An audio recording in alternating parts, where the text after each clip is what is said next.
कोटा से जुड़ी है, जहां पर तेजी से कोटा के अंदर डेंगू पैर पसार रहा है। डेंगू की चपेट में आने से एक नर्सिंग छात्रा की यहाँ पर मौत की खबर सामने आ रही है। एएनएम ट्रेनिंग सेंटर से नर्सिंग यहाँ पर छात्रा कर रही थी, तो वहीं लगातार अब देखा जा रहा है कि डेंगू के केसों में इजाफा हो रहा है।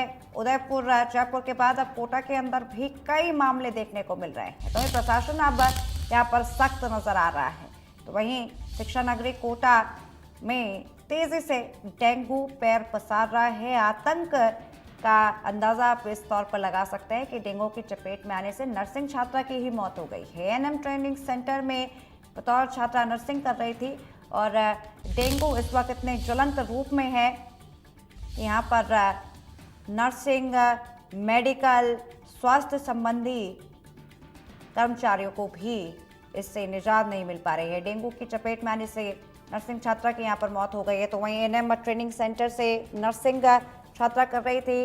लगातार जल भराव की समस्या देखने को मिल रही है जयपुर के अंदर, बरसात के बाद, बाढ़ के बाद, और ऐसे में डेंगू का लगातार इजाफा देखने को मिल रहा है। उदयपुर, जयपुर और अब कोटा के अंदर डेंगू का आतंक, और इसकी वानगी आप इस ब्रेकिंग न्यूज से लगा सकते हैं। यहाँ पर एक नर्सिंग छात्रा की मौत हो गई है डेंगू के चलते। यहाँ पर एक छात्रा ने अपना दम तोड़ दिया है। तो वहीं बता दें कि जनवरी से अब तक 178 केस डेंगू के सामने आ चुके हैं। तो वहीं इस पूरे मामले पे छात्रों को प्रशासन ने अपने अपने घर भेज दिया है और संजीदगी से अब इस पूरे मामले को ले रहे हैं। तो वहीं इस खबर पर ज्यादा जानकारी के लिए हमारे साथ हमारे संवाददाता योगेंद्र महावर फोन लाइन पर जुड़ चुके हैं। योगेंद्र, लगातार डेंगू का कहर जयपुर के अंदर देखने को मिल रहा है और अब यहाँ पर कोटा में भी इसी तरह के हालात है। बतौर यहाँ पर एक नर्सिंग छात्रा की ही मौत हो गई है।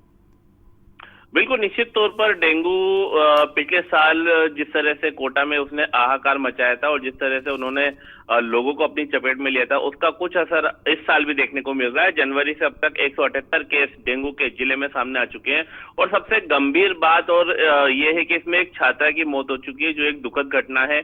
वो भी उस छात्रा की जो नर्सिंग की जो ट्रेनिंग कर रही थी और जो पेशेंट का इलाज करती है, वो खुद ही डेंगू की चपेट में आ गई। तो निश्चित तौर पर यह चिकित्सा विभाग की भी लापरवाही इसमें सामने आई है। हालांकि छात्रा की मौत के बाद अब प्रशासन जागा है और छात्रा के संपर्क में आने वाले जो दूसरे स्टूडेंट्स थे या फिर एएनएम में जो ट्रेनिंग ले रहे थे स्टूडेंट्स, उन सभी को अपने अपने घर भेज दिया गया है। और इसके बाद चिकित्सा विभाग जो है अब उन जो मरीज हैं उनका पता इसमें पूरी जानकारी पर जो है मरीजों की ली जा रही है कि किस मरीज का छात्रा ने उपचार किया था या कौन से मरीज अभी तक इस जो है डेंगू की चपेट में है। 178 केस आ चुके हैं, तो निश्चित तौर पर एक गंभीर बात है। और इस मामले को लेकर हाल ही में जो कोटा दक्षिण विधायक है संदीप शर्मा, उन्होंने चिकित्सा विभाग की बैठक ली थी और साफ निर्देशित किए थे कि जो खाली प्लॉट जहां पर पानी भरे हुए हैं या फिर वहां पर जहां पर गंदगी का अंबार लगा हुआ है, वहां पर साफ सुथरी जगह होनी चाहिए, वहां फॉगिंग होनी चाहिए। इसके बाद कुछ दिनों तक प्रशासन की तरफ से फॉगिंग कोटा जिले में शुरू कर दी गई थी, कोटा दक्षिण, कोटा उत्तर, लाडपुरा सहित दूसरे विधानसभा क्षेत्रों में। लेकिन हाल ही में ऐसा देखा गया है कि अभी तक वो फॉगिंग की प्रक्रिया को बंद कर दिया गया है। तो निश्चित तौर पर प्रशासन ये इंतजार करता है कि कहीं कोई घटना हो जाए, उसके बाद ही हम जागे। तो निश्चित तौर पर ऐसे लापरवाह कर्मचारियों और अधिकारियों पर भी कार्रवाई जरूरी है।